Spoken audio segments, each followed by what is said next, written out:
Ways you guys can turn on your cameras if you'd like.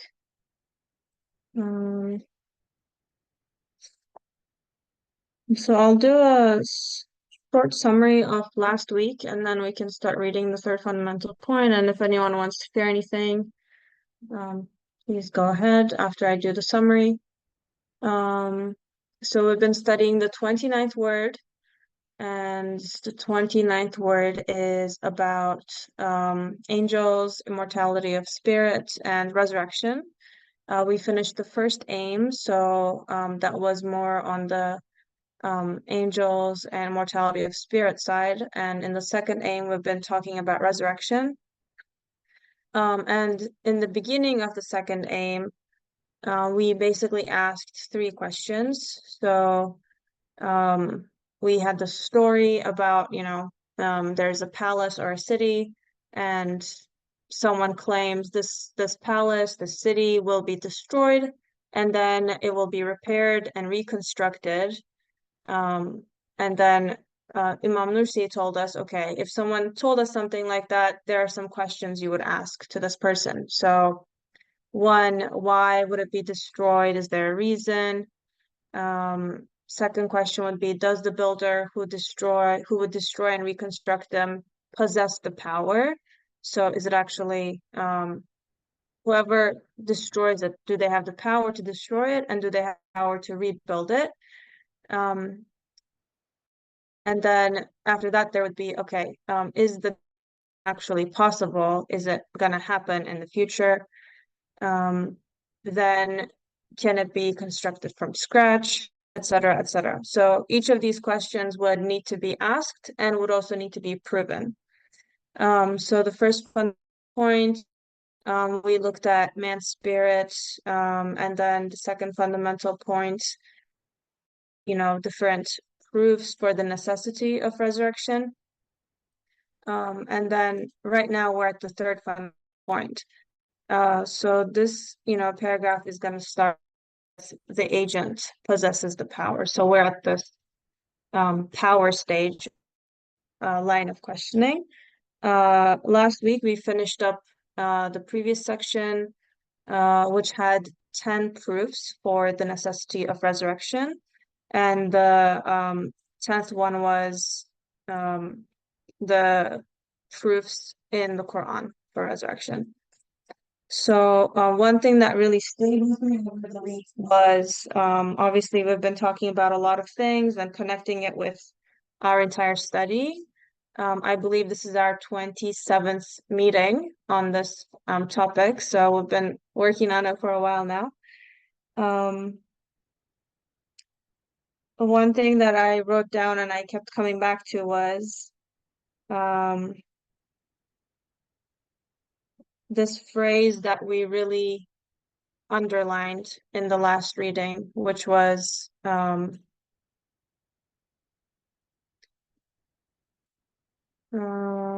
me see if I can find it.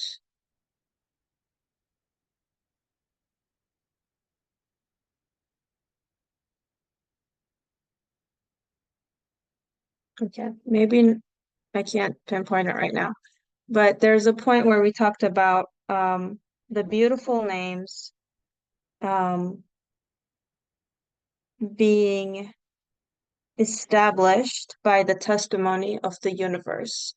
So some of the topics that we keep coming back to are this active witnessing, active shahada that we need to make, and we keep kind of coming back to it because if we don't actually make that an active effort or participate in that witnessing, then we can't really move forward or add on to a faith that we kind of take for granted.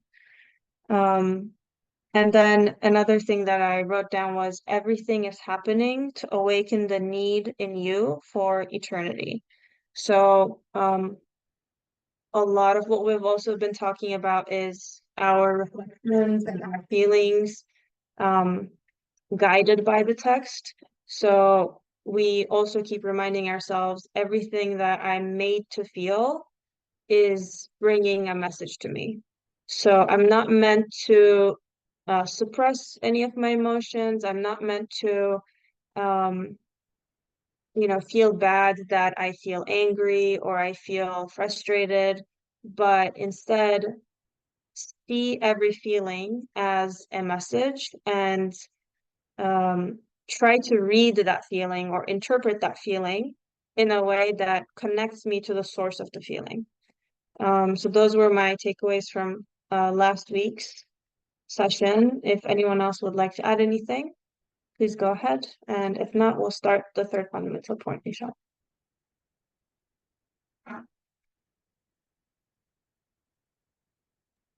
Assalamu alaikum. Just to add to what you're sharing in my reflections throughout the week, the 29th word, is so special because, and I'm the study of the immortality of our spirits, the angels, and the necessity of them, and the reality of them, as well as the necessity of Judgment Day.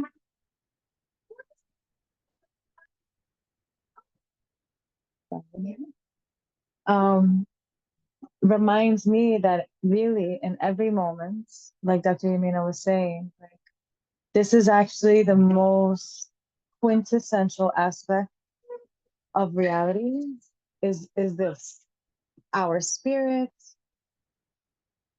and everything that we're feeling is in reality pointing to eternity, indicating the eternal world.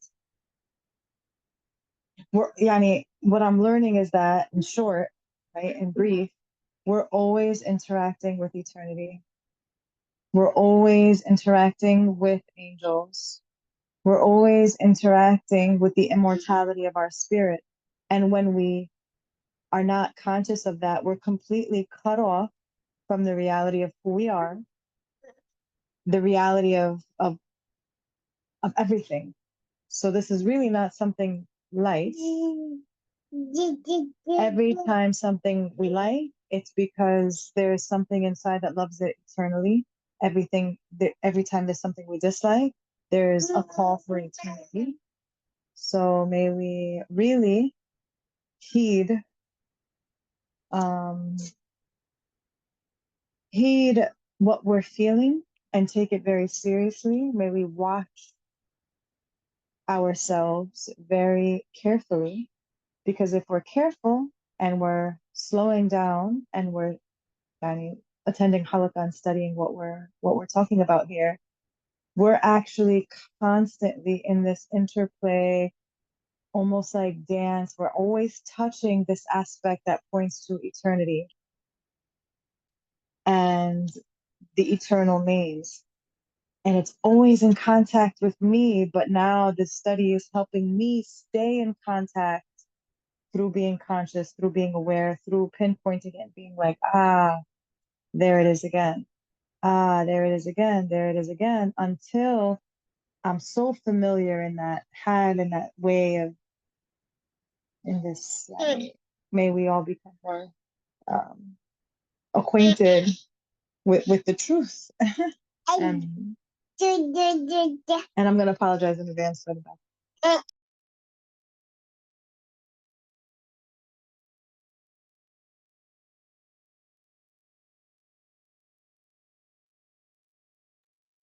Thank you, Sarah. Yeah, one thing I feel like we are constantly coming back to is this idea of perspective. Um, Last week, one thing we had talked about was um, having the right perspective will transform the mundane into wonderful. And we talk about how having horizontal relationships makes us feel like things are chaotic, things are unjust, things are meaningless or transient. but like you said, we're actually always in contact with something eternal. So it's a shift in perspective that we need to gain so that we can actually, okay, make that vertical connection, see that the things that are transient um, are placeholders because I'm actually in contact with eternal things in actuality. So I really, really like that. Thank you. Um, without further ado, I think we can start the third fundamental point, inshallah.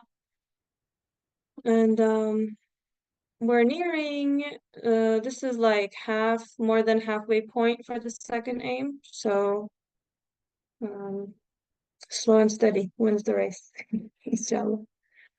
Bismillahirrahmanirrahim. Allahumma salli ala Sayyidina Muhammad wa ala. Third fundamental point, the agent possesses the power. Without doubt, the matters necessitating the resurrection of the dead exist. Also, one who will bring it about is powerful to the utmost degree. There is no deficiency in his power. The greatest things and the smallest are the same in relation to his power. It is as easy to create the spring as to create a flower. Yes, one so powerful that the world together, all its stars, worlds, particles, and substance, bear witness to his sublimity and power with endless tongues. Does any doubt or misgiving have the right to consider bodily resurrection remote from such a power?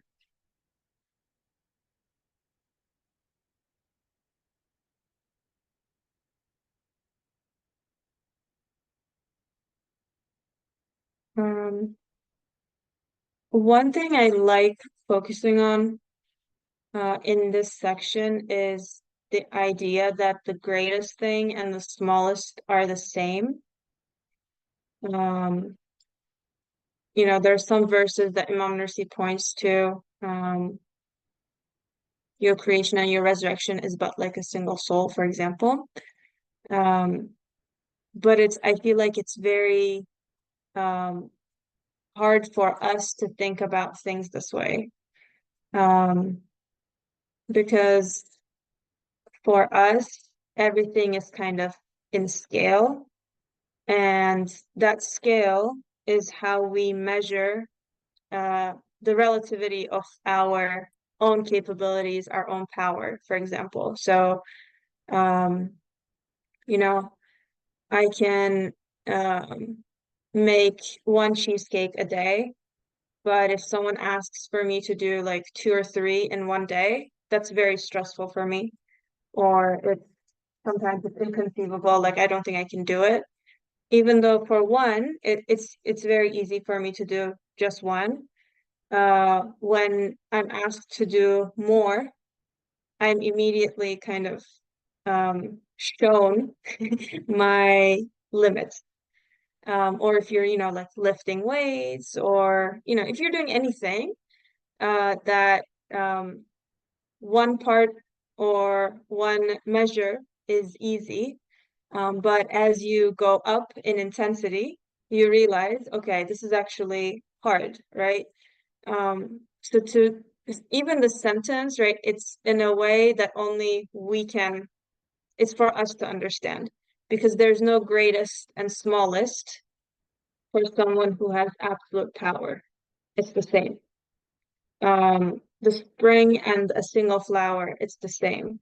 For us, um, it's so different to create one single flower and to create an entire spring all over the world.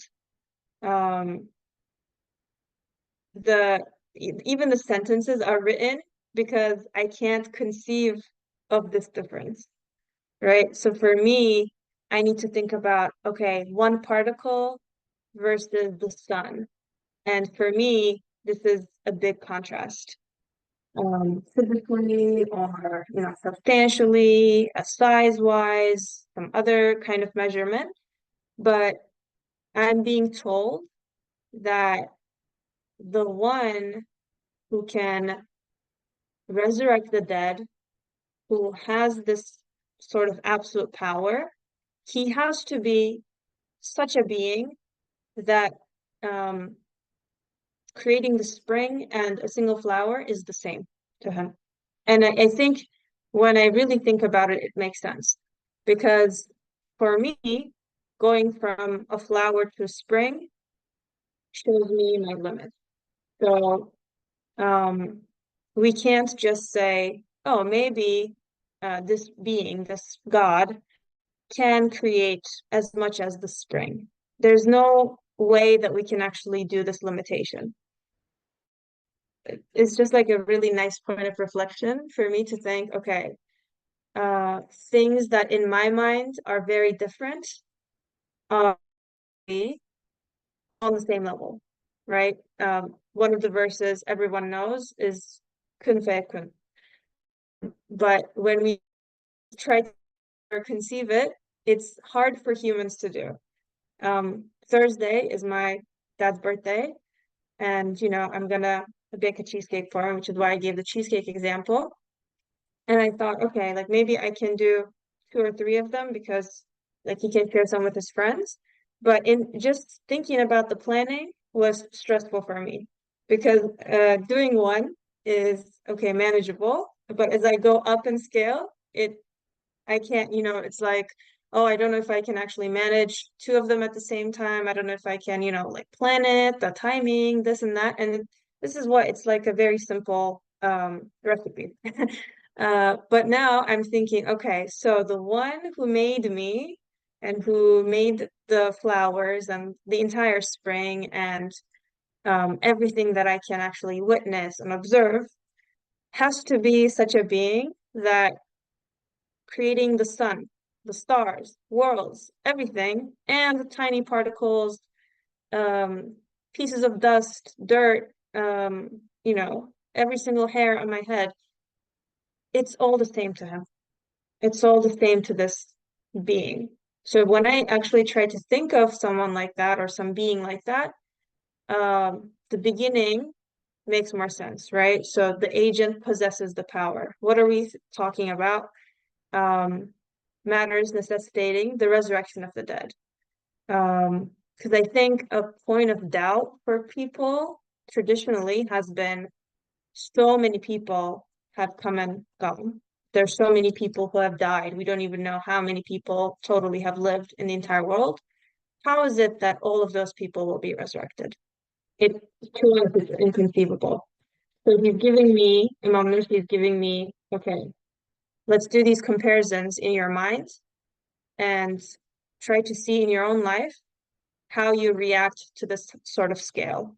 And then now think about a being who is not impacted by that scale, right? And I think it's like a really nice ladder for reflection. Okay. Anytime you can write a comment or raise your hand or speak, by the way. I keep reminding you guys. Inshallah, let's continue. It is plain to see that every age within this world, an all-powerful one of glory, creates a new, traveling, orderly universe. Makes a new, well-ordered instead. He perpetually creates and changes with perfect wisdom transient worlds and universes, one after the other, on the face of the heavens and the earth. He hangs on the string of time, regular worlds to the number of the centuries, years, indeed days, and through them demonstrates the tremendousness of his power. He attaches to the head of the globe the huge flower of spring, which he adorns with 100,000 embroideries of resurrection, as though it was a single flower, and through it displays the perfection of his wisdom and the beauty of his art. Can it be said of such a one, how can he bring about the resurrection of the dead, and how can he transform this world into the hereafter? The verse, your creation and your resurrection, is but like a single, proclaims the all-powerful one's perfect power.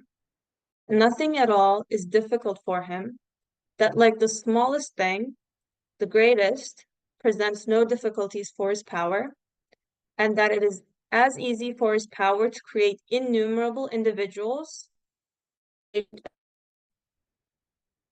We have explained the verse's essential meaning in the conclusion to the 10th word, in the treatise entitled Nukta, the point, and in the 20th letter. In connection with the discussion here, we shall elucidate a part of it in the form of three matters, as follows. Divine power is essential, in which case impotence cannot intervene in it. Also, it is connected to the inner dimensions of things, so obstacles cannot become interpenetrated with it. Also, its relation is according to laws, so particulars are equal to universals, minor things are like comprehensive ones. We shall prove these three matters. Okay, so that's a lot, I think. We will definitely stop there. I just want to go back to this imagery because I think it's really, really beautiful. So we're told that that the all-powerful one of glory hangs on the string of time, regular whirls to the number of the centuries, years, days, and through them demonstrates the tremendousness of his power. I think this is another one of those points of reflection that we can incorporate into our daily routines. My mom, for example, has a compost pile. So it's like a really practical way of seeing this. Every day, every year, every century, there's a new world hung on the string of time. And we can kind of like, understand it physically, understand it more personally. Because another way of thinking about this, I like to think about myself and my own phases in life. And, people are Andrew, for example. My brother is 14. So like sometimes when I look at him or when I'm looking at myself, even within myself, within a year, within a week, within a day, I see so many different me's emerge.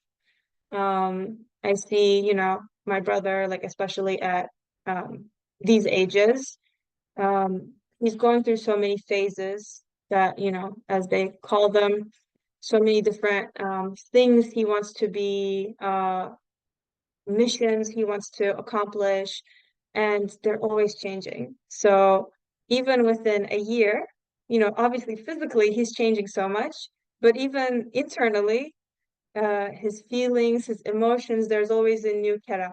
There's always a new version of my brother hanging on this string of time.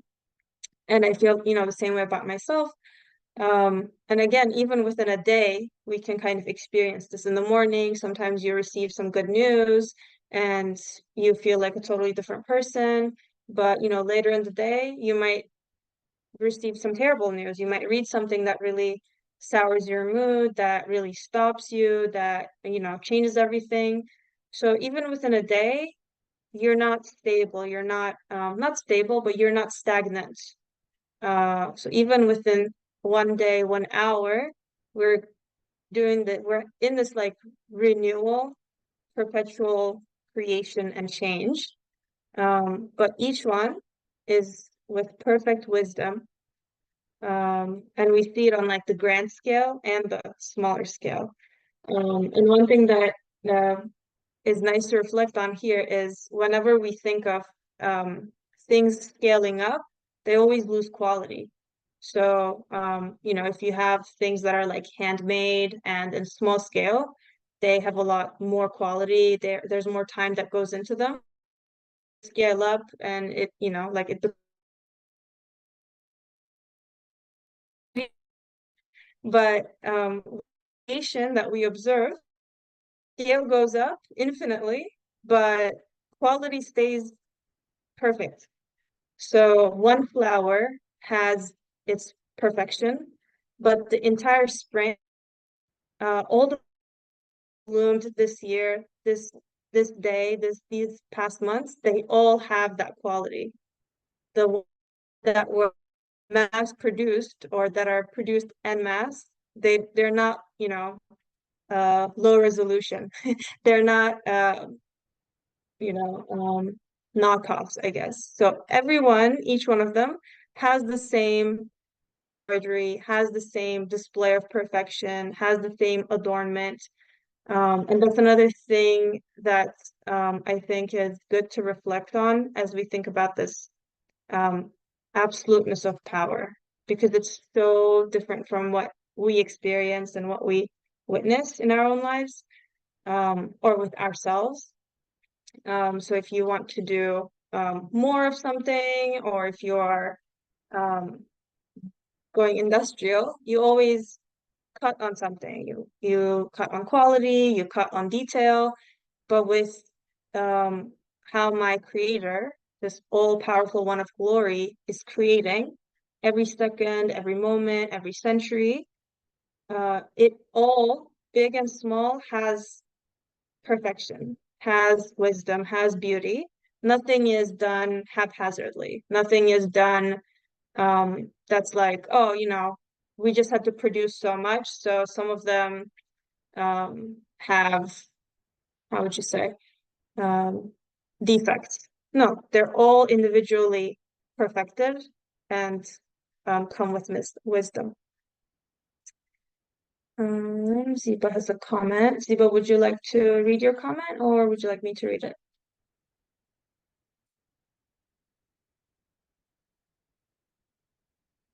You can read it, Nurban. Okay. Ziba says Allah challenges us in Quran by giving the example of him being the creator of a mosquito and him creating the universe.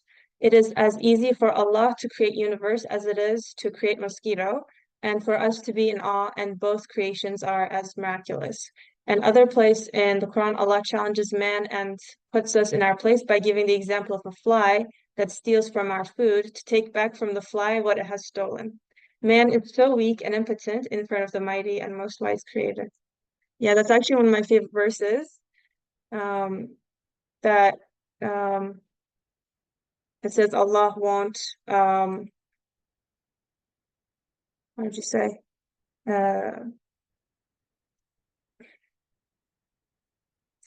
Won't shy away from swearing by a gnat or a fly or a mosquito, because to us it looks so small and tiny and insignificant. But in that oath, in that swearing, I think it's where it's coming to, right? It's what Imam Nursi is telling us, that gnat and the entire universe is the same for him. To create the whole universe, to create the stars, the sun, and the mosquito, it's the same. It doesn't require more power. It doesn't require more effort. It doesn't require more anything. It's the same. But for me, it looks so different. So he's saying, no, it's all the same to me. Yes, thank you, Ziba, for sharing. I'll stop there, and inshallah, we can ask Dr. Yamina to kind of elucidate on this last part, especially, and up to this point. But the three matters, I guess, or these 3 points, and then the beginning of the third fundamental point, inshallah.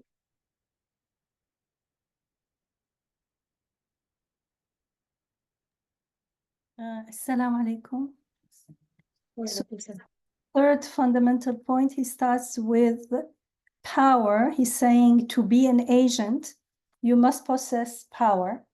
So if we can witness power, then we will know who the agent, who the creator is.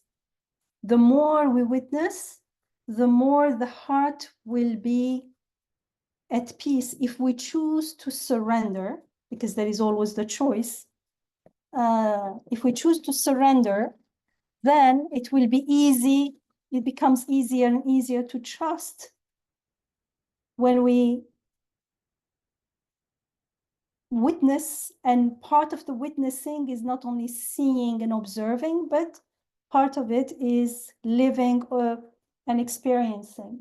So power is a name of God that is very important, because without power, the other names won't have much meaning, especially from our perspective. Here, he's saying he wants us to start, he's giving us like clues to start reasoning, so that we can start looking around us and see the evidence of power in everything.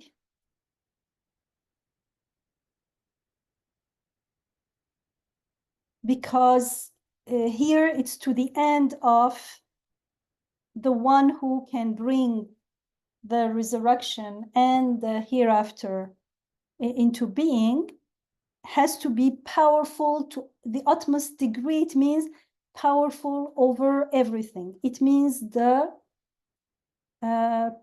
possessor, the one who can create through be and it is. So as Nurbanu was saying, it's not like I make one thing, I can bake one cake, but if 2 becomes harder, 3 even harder, 10, forget about it. So we want to start perceiving things in a new way, in order to understand, to start understanding what be and it is, or at least what is not be and it is. So we don't compare God's creation to the way I make things and do things. So one of them, here he's saying that to create spring is the same as create a flower. I don't know if he's going to give the details later, but we know in the same book, in the words we read before, in many of the words, that in order for a flower to exist in spring or summer, whatever, the whole spring, the whole universe, everything has to exist, because the flower does not exist in the void. When we are in looking mindlessly, we don't even consider the flower with everything around it. It seems like the flower exists separately. And of course, it's also a projection of how we perceive ourselves as disconnected from our maker and creator and sustainer here and now, therefore separate and independent from everything around us. Here we are learning, it's easier to start making the shahada, learning to perceive things outside, and then inshallah we will start applying it to ourselves as well. The flower needs air, needs light, needs earth and soil, needs the seasons, therefore it needs the earth to rotate, to revolve around the sun, it needs the sun, everything. It does not exist on its own. Everything is interconnected. So the maker of one thing, however tiny and insignificant it seems to us in our mindlessness, in our ghafla, in fact, however small it is, it requires everything else. So only the one who can make everything, not only here and now, in the past, in the future, whatever exists, can be the maker of the tiniest things. This is something that it is not enough to understand intellectually. Once we understand it intellectually, we need to understand it intellectually. Now, this information, I have to apply it in my life and witness it. That's why witnessing Shahada is so important. And the more I witness it, the more I sense it with all my senses, the five senses, with my heart, with my emotions. I stay with it and feel the awe at the azama, the glory, of the power. I feel the humility and humbleness, and feel the need to go to sajda, to a power that is beyond my imagination, something unfathomable.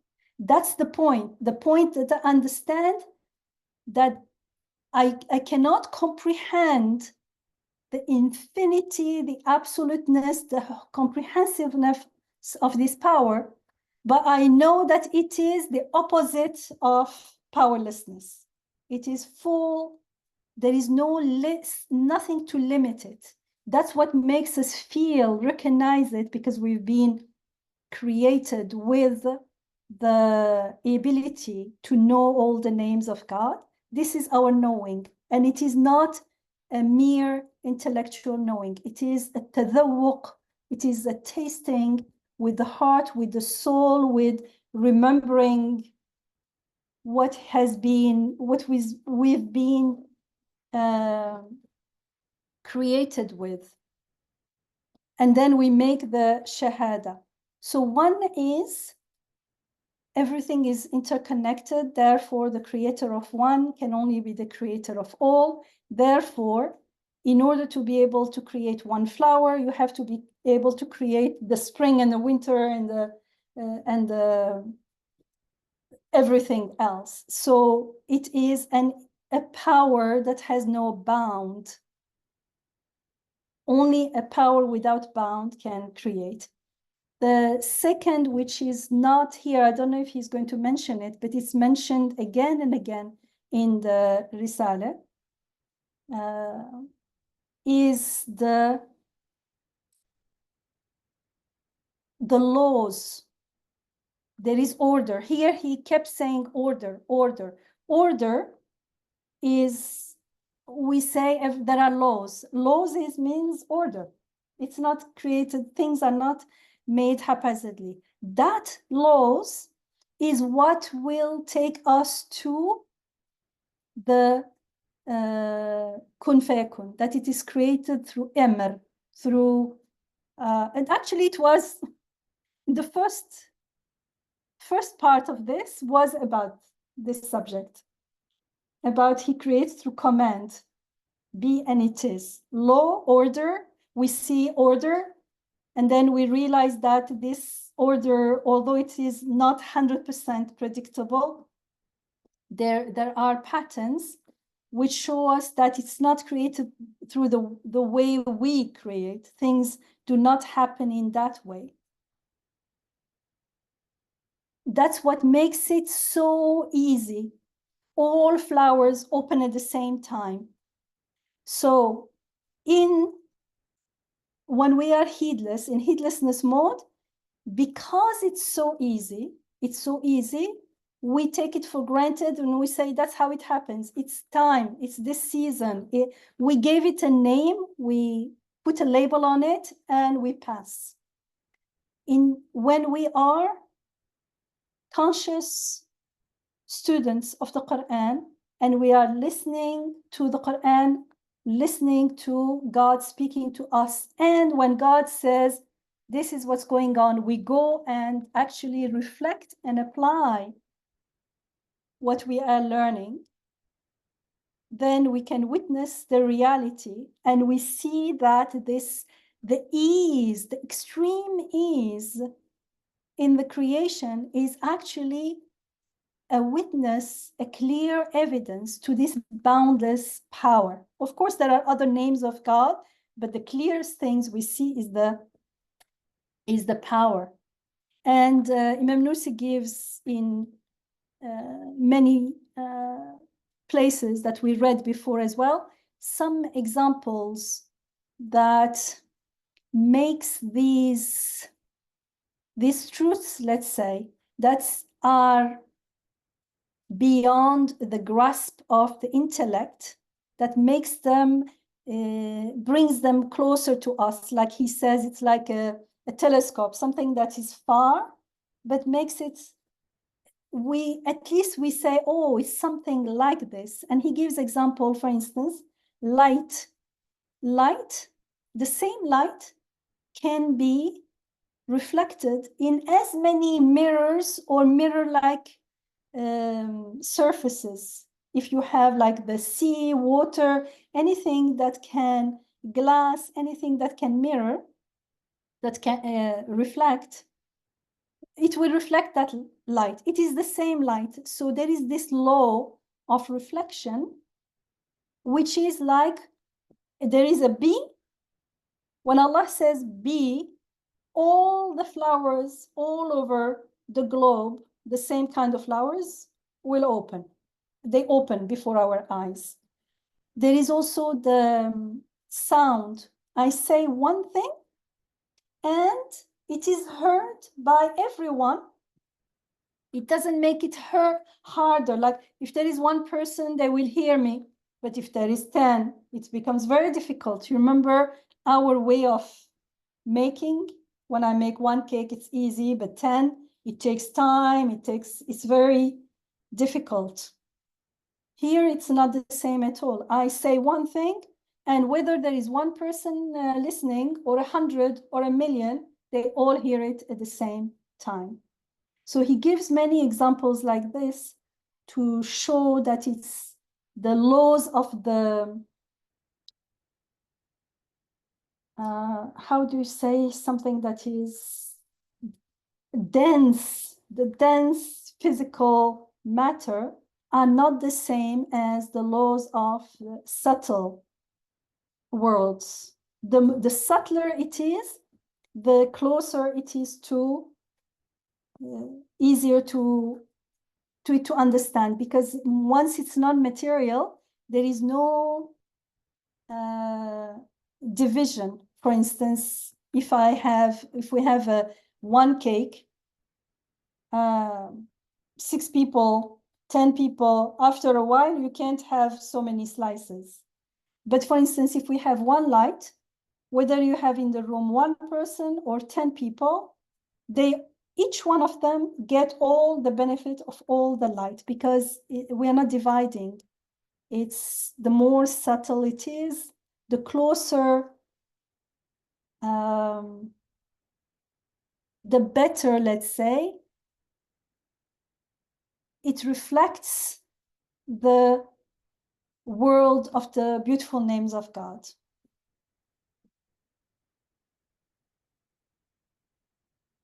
So here it's all about being able to witness without doubt that the one who is creating right now anything you choose, and you learn how to reflect and contemplate, you can witness that there is no maker, no creator except the one who creates everything. And there is no source of power, no possessor of power except that maker of everything. And this power encompasses everything that is and was and be, everything that exists, and gives existence to everything that we can imagine. So once we have this certainty, now it becomes easier to follow the reasoning of this is the one who is not only creating now, he will create the hereafter, because, and immediately he gives the example of, he says, it is plain to see. In the original is bil mushahada, there is shahada there is observation. We see that every age, every day, like every age. He starts with like every decade, every year, every month, every week, every day, every hour, every minute. The shorter you can shorter the interval of time, everything is changing all the time. Like Nurbaran was saying, if you have a child, the younger the child is, the more you see how quickly they are changing. If you have plants, especially in the growing season, you see how quickly they are changing. Nothing is static. Nothing is sitting there as we often imagine. We don't say things are, but we live and interact with the world as though nothing is changing. When in fact, even non-organic, non-living things like our house, we are repairing something. If you're not living in the house and not doing any work, after 10 years, you see that the house is all run down. Something is going on. So this is also an evidence to the power. He's saying this, the all-powerful one of glory. We see an all-powerful one of glory that creates a new traveling. Here is sayyar. It means in motion. Everything, orderly universe. So it's not one universe. It's a string, a string of universes, a flow of universes. If you imagine, because time is only the flow that we call time. So this thing that we call time, which is useful for as a reference point, but in reality, it's the flow of creation. So it's like there is a string of time, and this string, there are flow of universes. However, whether you think in years or months or weeks or days, universe after universe after universe. Actually, understanding intellectually, it's we can only not only grasp, we can get a sense of what's going on intellectually, and then in order to truly appreciate the adama, how is adama? The mightiness of what's going on, the glory, the majesty of what's going on, we need to stay and ponder over ourselves, over something. It's easier usually to, in the beginning especially, to look at something outside there. And for instance, morning and evening, day and night are a good example. If you look at the sky, the colors of the sky, the clouds that keep changing, the light changes, the sunlight comes from different sides of the house during day. You see that the more aware we are, the more it is a miracle. Everything is a miracle of power. Things are changing all the time. Someone is making these things happen. It's not like, it seems like whether I say Allah or not, the word, the labels are not important. Something created this or whatever, and then now they exist. So the believer and the non-believer right now, they feel the same way according to that perception, that false perception. Because whether I say Allah or God or a prime mover or something or nothing, matter just existed, it doesn't matter because it's at the beginning. Right now, we perceive things in the same way, as if they are just sitting there. No, in the Quran, it's all about nothing is static. Day and night, this, they are all, things are changing all the time. If they are changing all the time, someone is creating, someone is sustaining. And the more we stay with that observation, with that staying there and experiencing what's going on, the more we feel at awe and we feel like going to sajda, to prostration before this mightiness. And then in our heart, we will feel, yes, the one who is creating this day from the morning to the evening, all these changes, is the one who creates everything. And therefore, now I'm ready for the next one, which is the creation of resurrection, or for resurrection, the creation of the hereafter. Actually, it becomes easy because, as we are told in the Quran, we go to sleep and we are resurrected every morning. But if I take my being here and now for granted, and as if I am living, and one day I will die, I don't realize that I am brought into existence here and now all the time. At least let's make it easier. At least every day I'm being resurrected and given life every morning, let's say. Let's not make it hard and say every instant, which is the reality. So I am given life. It means yesterday ended and now there is a new me. And after 10 years, you see that I changed. If you have a baby, after 10 years, it's a totally different physical being. Where did the old one go? It means something is dying, leaving this world, and a new thing is coming. So the more we are present with transience, it means with the flow of the creation, because if there is something leaving, it means we become aware now of what is coming newly. And someone is bringing this new.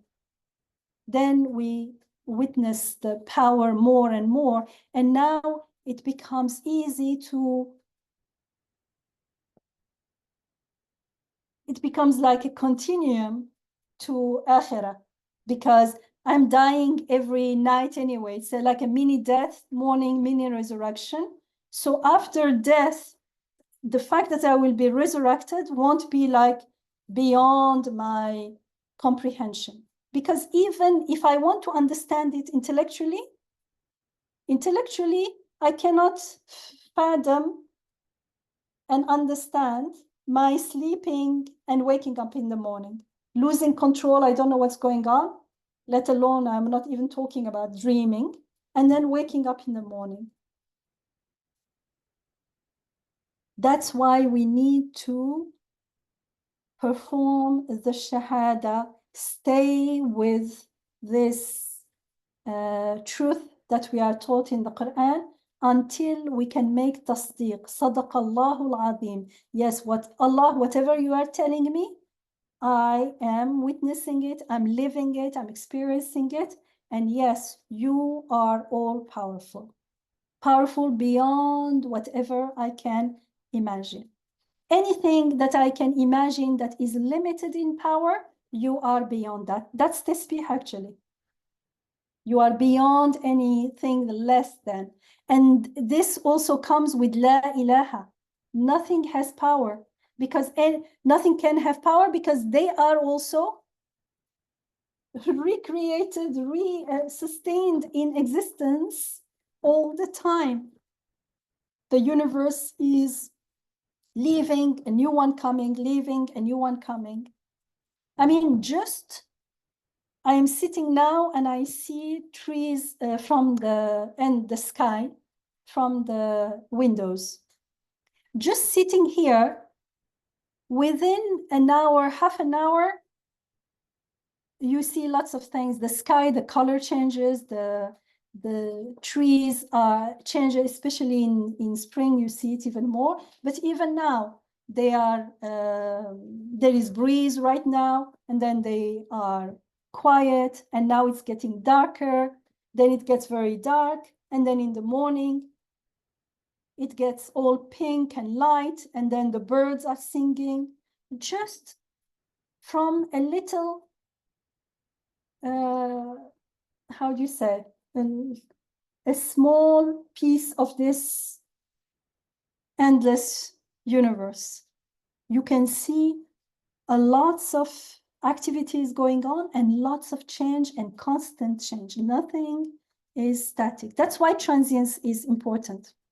Remember again and again in the Quran, and therefore that's why Imam Nursi repeats, unless you stay present with transience, you cannot witness the flow of creation. Therefore, you cannot witness and confirm and know the names of God. This is powerful. It is the name powerful, Qadir, but it is true for all the names of God. But usually it is the transience that we avoid and run away from. And therefore, we cannot find the door to eternity, because transience is the gate or the window onto the world of eternity. It is speaking. If something is leaving, it means it's coming from somewhere, and it is bringing news from that somewhere, from Alim al-Ghaib, from the world of the unseen. And if we live this way, you cannot get bored. And because everything is all the time reminding us, there is no such a thing as the world distracting us. No, everything around us is reminding us, is teaching us, is guiding us. Alhamdulillah. Life becomes so meaningful and so exciting, and you can travel around. It's light upon light, but even when you can travel, wherever you are, they are traveling and coming and telling you. It's like you are sitting and people are coming and visiting you. So it is light, and if you can go and travel as well, it is light upon light. But in any case, everything is meaningful, and everything is declaring the names of God.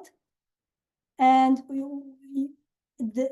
in the Quran, we are taught how to live together with everything is witnessing and glorifying, and we can live as a fellow witnesser, a fellow glorifier, and make tasbihat with everything, with all beings, all events. Eventually, in the beginning, it's beings, and eventually events as well.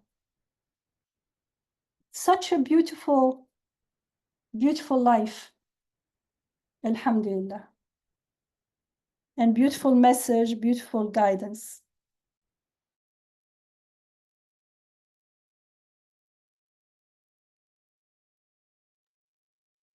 Thank you, Dr. Yamina. Jazakallah.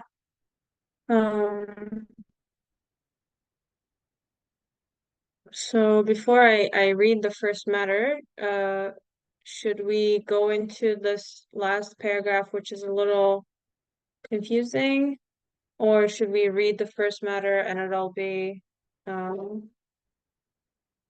enlighten us? What do you think?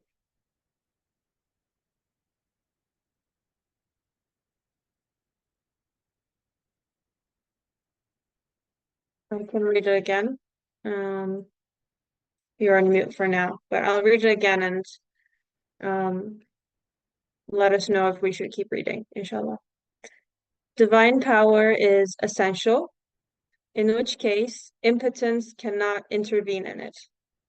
Also, it is connected to the inner dimensions of things, so obstacles cannot become interpenetrated with it. Also, its relation is according to laws, so particulars are equal to universals. Minor things are like comprehensive ones. We shall prove these three matters. So Dr. Yamina, should we read the first matter or should we stay with this? I think it's too late to start the first matter, but those this is what he is going to explain in these matters. the 3 points. Divine power is essential. Essential means, for instance, is power, if I have a little power, let's say, I can lift 5 kilos, even 10 kilos, even 20 kilos, or I can do this and that. But my power is not essential because it's like not only power, everything in me, nothing in me is essential because life is not essential to me. It is given to me. For instance, I see, I'm not talking about it's limited. My seeing is definitely limited, but on top of being limited, these two things go together. Because it's not essential, it's limited. I can exist without seeing. Seeing, if it was part of me, essential to me, Yamina and seeing will be together, synonymous. But no, Yamina can exist without seeing, without understanding, without hearing, because all these things are given to us and they can be taken anytime. They are not essential to us. That's why they are limited. Because if they were from me, then why should I limit myself? So for divine power, it is essential. In which case, ajz, powerlessness, cannot intervene in it. There can't be any limitation. So that will be one matter. And the second matter will be, it is connected to the inner dimension of things. So obstacles cannot become penetrated with it. So he will explain in the second matter, I'm guessing, what it means. And the last one is, it is related to laws. Order is to laws. So particulars are equal to universals. And I won't go into the details of what's a particular, what's a universal. It's a relational thing. So it is in relation to each other.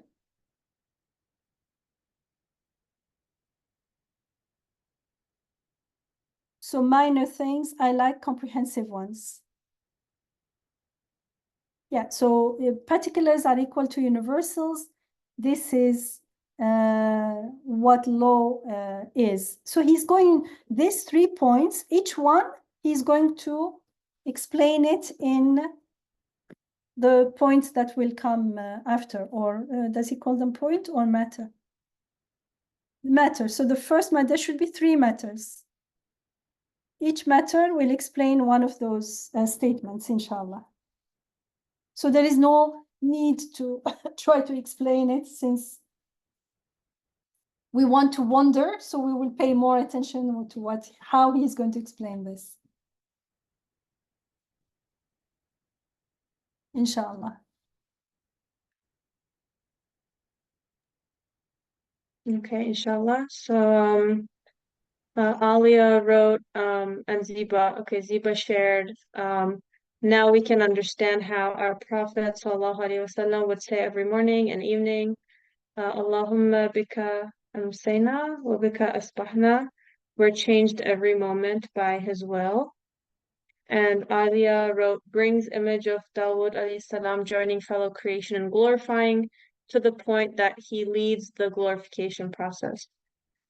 Thank you guys for sharing those. I think, yeah, when we look at the Prophet's prayers, especially, this is something that we always talk about. It can be a little overwhelming because it looks like he has a prayer for everything, but it's just a sign of his consciousness and awareness. So when there's a prayer for when you wake up, I think it also signals that every morning as the Prophet ﷺ woke up, he was conscious that he was given new life and he is being given life every moment. So those little things that are kind of like signposts for us to cultivate that same consciousness, inshallah. And also, inshallah, we can be like Dawood alayhi salam and join the glorifications. Um, okay, so we can stop at the first matter and we can continue from here next week. Maghrib time is in where I am. So if anyone would like to share any last thoughts, please go ahead. And if not, I will do the closing dua, inshallah. Jazakallah khair, Nurbanu and Dr. Yamina for sharing. As Dr. Yamina was sharing reflections on divine power, I was looking around and I wondered, like, what if truly, as I'm, cooking food or looking at prepared food or looking out of my window, eventually looking at my limbs move, if I hear this like alarming, like an alarm just sounding perpetually. Infinite power, infinite power, infinite power, infinite power. Everywhere I look. And I love what you said, Dr. Yamina. Like, it doesn't matter how many times I hear it, it never gets old to me. Allah yarhamu rahmatan wasi'a, Imam Nursi. I really appreciate just the beauty of the descriptiveness of how deep he goes into how he sees the world. Because I wouldn't have, it's so easy for us to lose sight that a single flower, or for example, today I cooked salmon, a single fish cannot exist without the entire universe. I like what he said about the traveling universe, the spinning universe. All of it all together is right there on your plate. Infinite power. But it's just like, okay, everybody eat. All right, everybody done. Wash the dishes. All done with the day. Alhamdulillah. What are we doing? Like I have completely lost sight of the miraculousness of infinite power. So let's go back. So if I'm looking at, the way that the wind pushes the branches, or the way that little birds are with all of these incredible feathers that somehow are engineered perfectly so that they just move a little bit and then they fly. Everything in front of me is as though chanting infinite power, infinite power, infinite power. And just imagine if I just paused with that and I was really just so, like she says, like Dr. Yamina said, shahada, if I was just listening to that, as Dr. Yamina was talking, I felt my chest expanding, this chest that was like collapsing with so much tension and things to do and things that are unknown. And truly, if we lived connected with the purpose of why we were put onto this earth, so that we can contemplate and really see the message that's literally chanting continuously with the help, of course, of our teachers and all of our teachers, Allah yarhamhum and sallallahu alayhi wasallam on Rasulullah, that are here as human, interpreters of the universe to help us receive the Quranic message. So it's just something to really pause with, because we talked about Sa'ada Abadiyya, eternal happiness.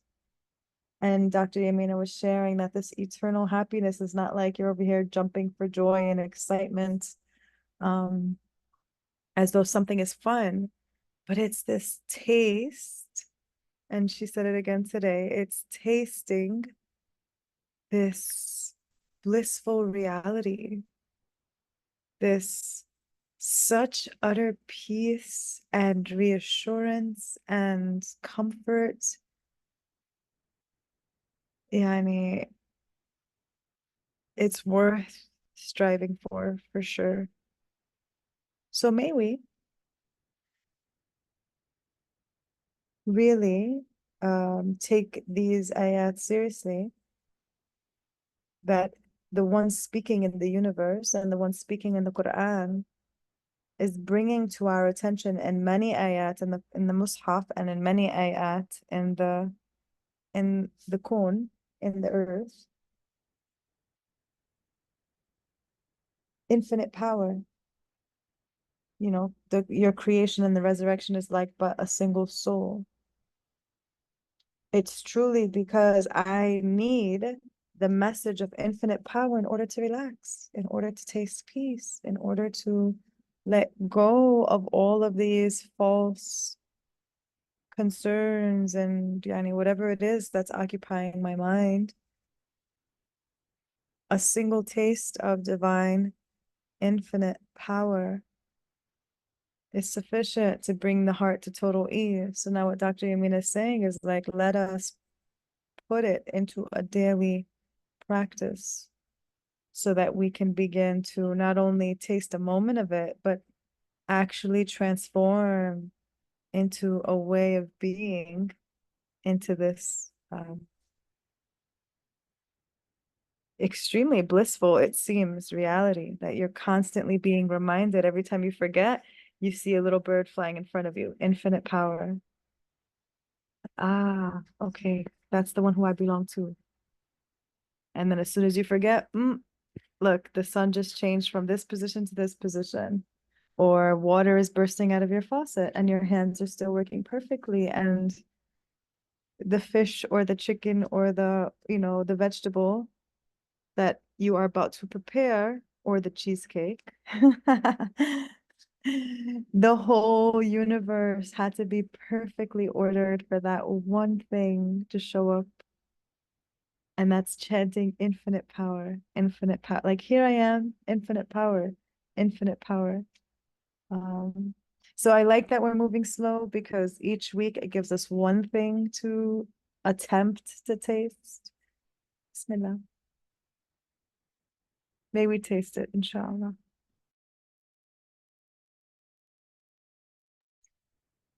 Ameen. Thank you for your beautiful dua, Sarah. Inshallah, we can stop there. As always, you guys can make use of the WhatsApp group to share reflections, and I will try to upload the video for today within a day or two at the latest. Inshallah. Okay. سبحانك لا علم لنا إلا ما علمتنا إنك أنت العليم الحكيم وآخر دعواكم أن الحمد لله رب العالمين. الفاتحة على رسولنا صلوات.